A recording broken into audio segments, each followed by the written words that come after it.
Ditugun lehenengo astarnak iristen zaizkigu Euskal Herrian leze txikiko kobatik, Arrasaten.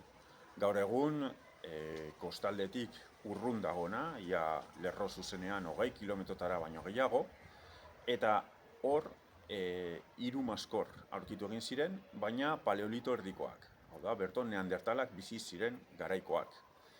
Eta, hori ja pizkat harrigarria izan zen, baina Álvaro Arrizabalaga eta Maria Jose Iriarte, bertoko zuzendariek maskor horiek identifikatzen saiatu izan zirenean, arazo handiak izan zituzten.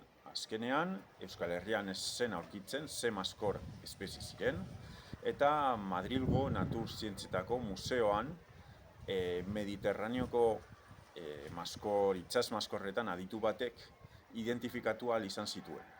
Txikiak dira, baina gorri kolorikoak, lauki zuzena formakoak, eta konturatu izan ziren ez zirela Atlantikoko maskorrak, baizik eta Mediterraneotik ekarritakoak.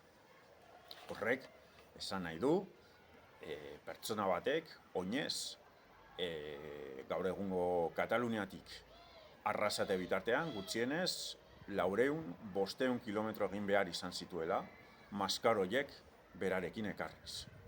Pertsona bate bakarrik esen izango, segurenik, neandertal taldeen artean, elkar trukatuko zituzten, balio handikoa esan nahi zehatz bat izango zuten maskorrak zirelako, eta horregatik azkenean bukatu egin zuten Arrasaten